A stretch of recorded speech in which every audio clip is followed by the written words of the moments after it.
Hey there. Welcome to the Compared to You podcast. I'm Heather Creekmore. And today you are sitting in on one of my intuitive eating coaching calls with my friends and coaches, Charlie Haze and Erin Todd from the Intuitive Eating for Christian Women podcast. And today they're going to help me answer a question that I think some of y'all might have too. So, you guys ready for this? We're ready. Can I track my food? Like, is it okay if I write down what I eat, just kind of for responsibility, accountability? Is that okay in intuitive eating? For responsibility, accountability. Just to What? be responsible, Hmm, like just to know how much. hmm. Who are you being accountable to? Hmm. To myself. Okay, and what's your goal? Hmm. You've trapped me already, Char. My goal is to not gain weight, of course. Hello. That's my goal. So does that sound like it lines up with intuitive eating? Well, I'm kind of doing a special version of intuitive eating. It's my own variation. Yeah. Yeah. Hmm. So, right? If your goal is like to control your weight, probably not helpful. Mm-hmm. Because that doesn't line up with the first principle of intuitive eating, reject the diet mentality. We're not trying to control our weights anymore. We're letting our weight fall where it is comfortable to fall. Comfortable is not the best word in that sentence, but go ahead. Yeah. You may not feel comfortable with it in the beginning, but where your body feels safe Mm-hmm. to keep your weight. And that's really the reality of it, is that's Yeah. where your weight's going to fall, is where your body feels safe Yeah. to keep Yeah. that weight. And before you go on, let me just jump in like Mhm. very seriously. I know that that's true. I mean, you guys, I used to be thinner. Sometimes I want a button to wear on my clothes or t-shirt that says I used to be Mhm. thinner just so people would know, which is a whole nother issue. We could probably do a whole show on that. But I know I feel better in my body in every way. Like I just feel more stable than I ever felt when I was restricting in an eating disorder, Mhm. follow just even casually following the rules here and there that I picked up on, YouTube, like, oh, don't eat this, Mhm. eat that. Like, I just feel so much more peaceful and stable. But I think though, in that stability, there is still this, we talked about discipline the last time we had one of these, but I still this like, wouldn't it be helpful to track? Like, so like even like a very real concern of mine, which you've addressed before in one of these calls, is like, I I know there are many days when I am just not eating enough vegetables, right? And I'm not saying that from a Mhm. condemnation, like diety kind of get your seven, but just like I would probably feel better Yeah. if I ate more vegetables, right? Yeah. I would probably feel better if I planned more meals, right? Yeah, Like lunch, sure. if I'm just grabbing like, okay, I'm gonna just grab cheese and like a piece of lunch meat or like it's not, and then I'm Mhm. like, oh, I'm munchy all day. And it's like, oh, of course I'm Mhm. munchy all day because I didn't like stop and think through what I was gonna eat. So it's Yeah. like in some ways the whole planning slash tracking thing, it's like, well, perhaps that could help me meet some nutritional goals. There totally can be a place for planning and tracking in Mm-hmm. intuitive eating. And there's intuitive eating people out there right now that are like, ah! um, but there really is. And it goes back to the same thing with discipline, is like, what's your heart behind it and what's your goal? Mm-hmm. So if you know that there is no morality in your food and exercise choices, this isn't making you good or bad.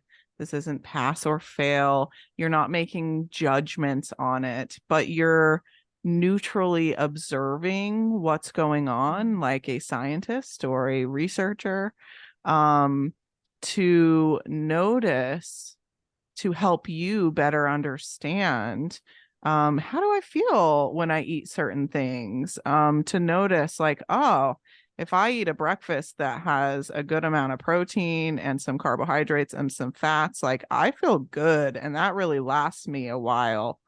I like that.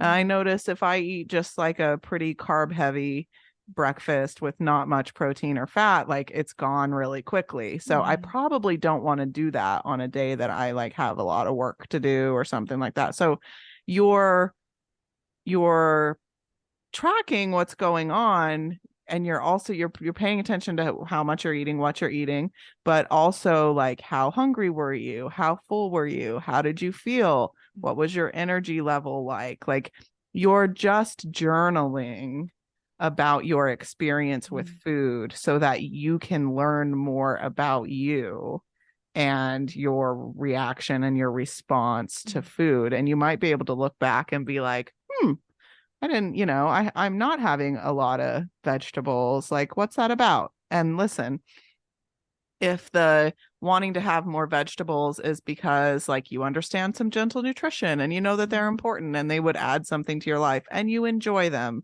and you'd like to add them in, oh, I wasn't really adding those in. Like, what was that about? Like, oh, well, it takes some time to like cut them up and I didn't want to do that. So like I can plan a little bit better for next week to include those things, but there's no shame. There's no condemnation. We're not forcing ourselves to eat things to lose weight or whatever that looks like. So it always comes back to what's your heart behind it and what are you using it for? Yeah. Yeah. I mean, so if I'm honest, well, you guys are going to kick me out of the club.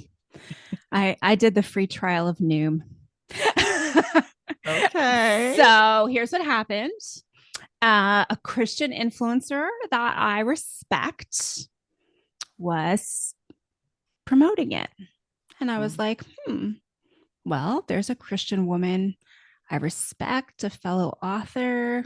She has some good things to say. She seems really, like someone I can admire for her. I don't know. I was going to say spirituality, and that sounded super new age. So I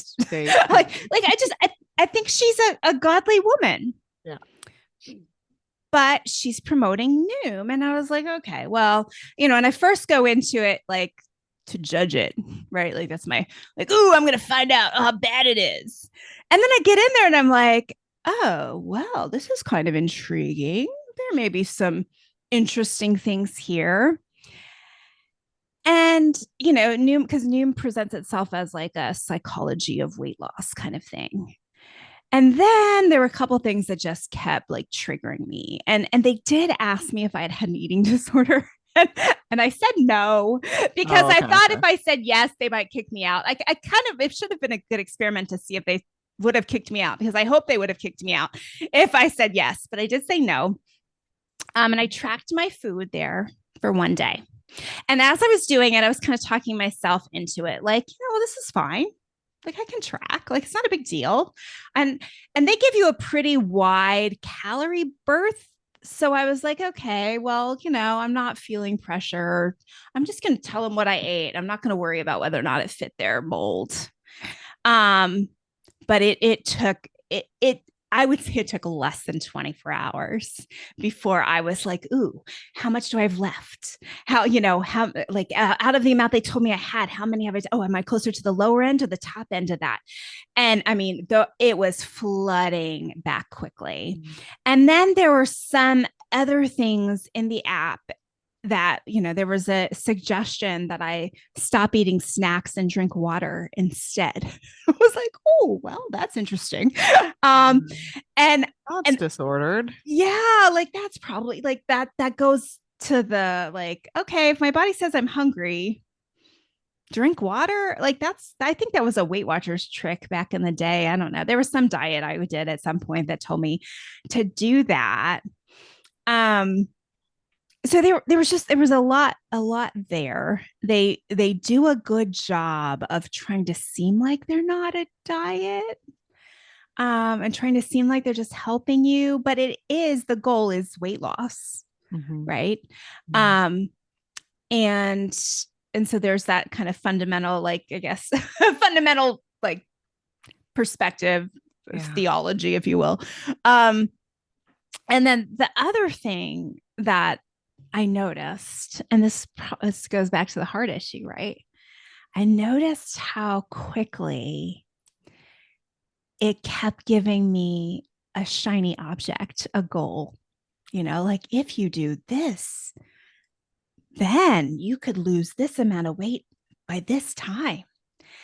And it was like, whoa, wow, I wanted, oh wow, what, maybe and then and then I go back to I don't know which side of the brain it is. I'm arguing back and forth between the two sides of my brain as I'm doing this one day.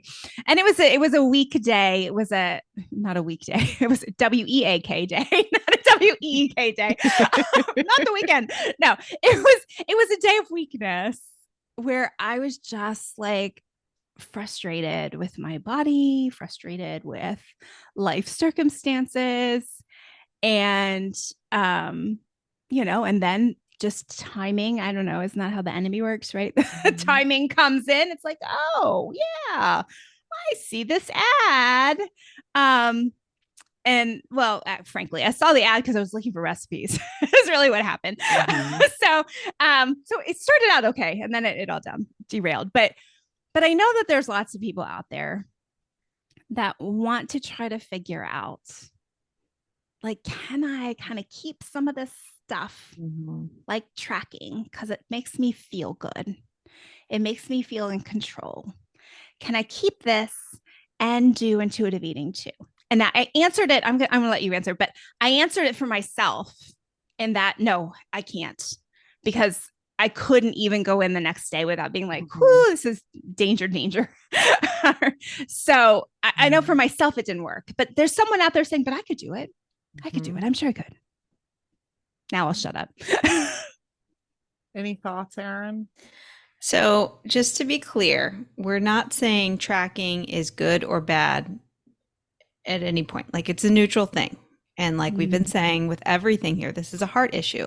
So how is tracking for you on a heart issue? And then Heather, like, you had some questionable judgment things going into it, on your heart motives going into it. But once you got in there, you did notice, like, okay, even if I came into it with a good motive here and was being curious and exploratory, which are great characteristics, I did get triggered and I was tempted to go back to weight loss. So if you hit that point in the experience, I think you have to know, okay, like, that's a no. Like, heart motive is improper, that's a no.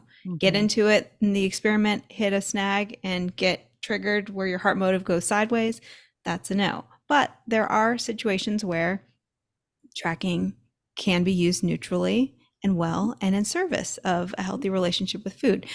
The examples we've talked about today don't really highlight those, because that is honestly not impossible, but rare, because of how easy it is to get tempted with the fantasy of weight loss, the false gospel of weight loss. Yeah. And so to anybody that thinks, tracking is going to make them feel good or feel in control or feel safe, like, just recognize that's what you're actually wanting. What is your need here is to feel in control or to feel safe, to do something that makes you feel like, okay, this is okay. And that's probably not tracking. Like, you can work on those and getting that need met in a better way that might actually serve you. Char, go ahead. Yeah. So in our last episode, we talked a little bit about trauma, big T, little t, trauma, anything that's too big, too fast, too much. And often eating disorder behaviors, things like that, are a response to cope with trauma, right? So if you have been tracking everything that you've been eating for years to have control and cope, if you just let go of that, you are going to be like in a tailspin. It's not going to feel good. And so it's Dr. Anita Johnston. She wrote the book Eating by the Light of the Moon. She's not Christian. There's some new agey stuff in there, let me say. But she does eating disorder recovery, and she has this log metaphor where say you fell into a river and like the water is raging. It is totally too big, too fast, too much, right? The water is raging and there's this big log floating by and you can get an arm around it and you're holding on to that and you're like, okay, I'm still in this river. Everything's raging around me, but like I've got this log. I'm going to stay afloat. I am not going to drown. And you're cruising along and your family or whoever's with you realizes what has happened and they walk up to the side of the river and they're telling you like, let go and swim. Let go and swim. We're here. We'll help you. We'll get you out. Let go and swim.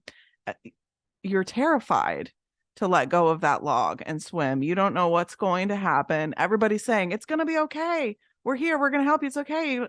Okay. So to let go of that log and just like go for it for the bank could be way too much for somebody. So you might like take your arm off of it and see if you can float and then hold back onto it. And you might like take your arm off it and see if you can like swim alongside it a little bit. Right? You might kind of let go of it a little bit and do all these things until you like feel comfortable and like, okay, I can swim to shore. I'm going to let go of this thing and I'm going to go. So our eating disorder behaviors are like that.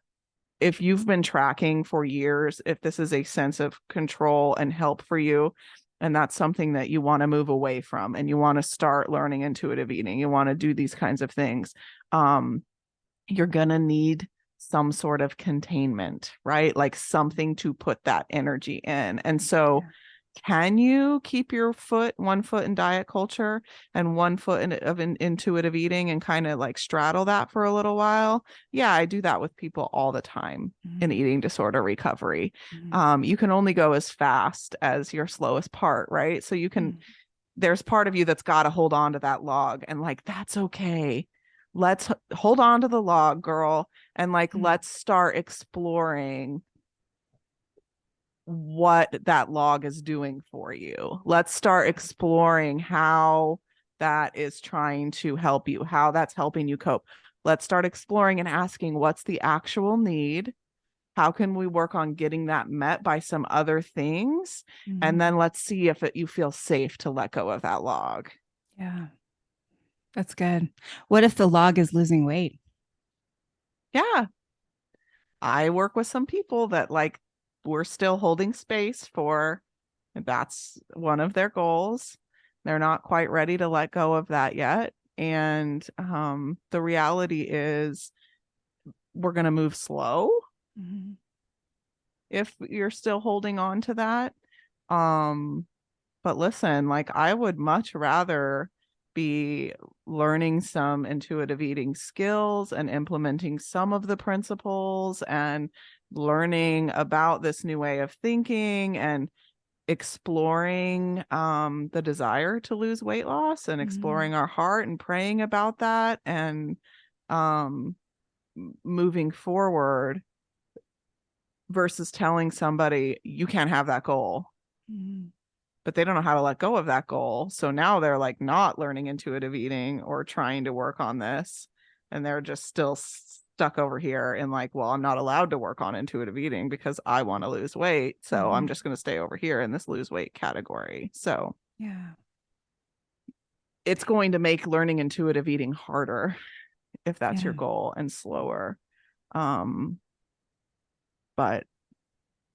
you'll come around. Yeah. Well, I'm thinking about, and we don't talk about like this as a distinction often, but like I do know that there are some listeners that are at an uncomfortable weight with a doctor railing on them, lose weight, lose weight, lose weight, you know, and I feel for my friends that are in that category, because I don't want you to feel like, well, I have to be excluded. You know, like Char just said, I have to be excluded from the intuitive eating conversation because this is just where I'm at in life and this is what's being required of me. And, you know, I'm not welcomed at that table. Yeah, no, you're totally welcome at the table. Now we're going to challenge your doctor. Mhm. We're going to challenge some of those things, and we want to talk about it and explore it with you. But I can so hold space for someone that's still wanting to lose weight. Yeah. Can you hold space for Noom? Listen, Your face. I know. For those of us only listening, we might have to explain what that face was, Char. Oh man. I mean, it's somebody could be holding on to Noom the same way that they're holding on to any other eating disorder behavior. And the goal is going to be to break free from that. But if that's your log and you're holding on to it, like, we can keep working until you feel safe to let go of that. Does Noom really align with fully embracing the principles of intuitive eating? No. Yeah. Well, and what does Noom actually want from me? Yeah. I mean, this is something I've kind of only been challenging more in the last year or so, but just really, and trying not to be cynical about this. Okay. So please don't hear this as overly cynical, but just like reality is like only the Lord can have pure motives for me. Yeah. Right. Like nothing else out there has pure motives for me. They want to sell something to me. They want something from me. They want me to be a certain way or do a certain thing or help them in some way or just give them my money. Right. And so like Noom is super tricky, I think, because like it really like they let me start for free. Okay. You're hooked. And then I can't try to cancel, y'all. And they gave me like 3 more months for free. Or free. So it feels like, oh, they don't want anything from me. They just want to help me. But it's like, no, they're a business. So at some point, I'm like, I keep thinking, like, oh, I need to make sure I cancel that because I wanted to investigate it fully. So I was like, okay, I'll take a couple more weeks and kind of figure out what else is going on here. But I'm trying to figure out where the catch is. Is the catch just that they have my name and email address forever and ever, and they'll keep coming back to me, hoping that I will sign up someday, maybe. But there has to be a motive, right? Yeah. And it's money. Yeah. So let's talk about another option. If you're used to using an app or a tracker, or you need some containment for okay, if I'm going to give up this diet plan, like, I have all this anxiety about, like, what do I do now? What do I do with my hands? Right? Like, how do I spend my time? So there's a Peace with Food app, developed by Amy Carlson and others.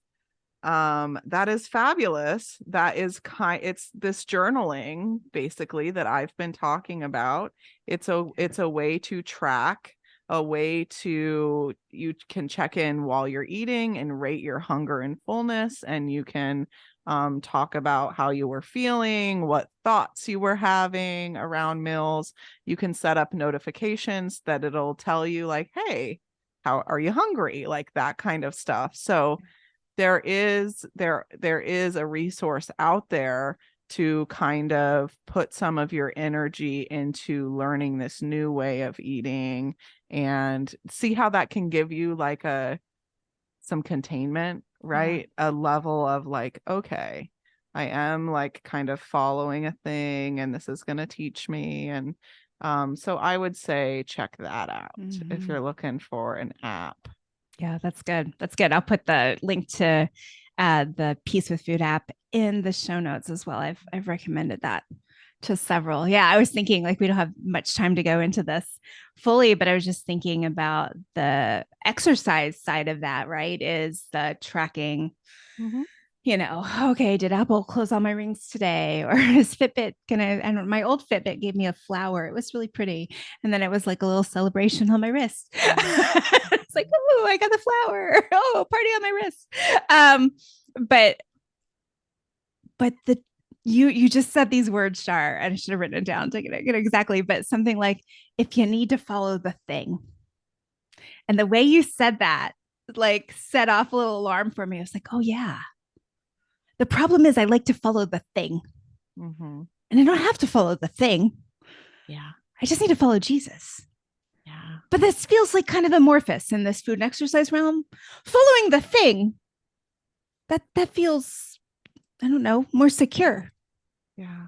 Yeah. And you can let that be a stepping stone, right? Your prayer can be like, Jesus, I want to just follow you. I do. I want that. That's my prayer. Will you create that in me? And like, I'm going to use this Peace with Food app for a little bit. Will you help me not need it? Yeah. Like, he knows your heart.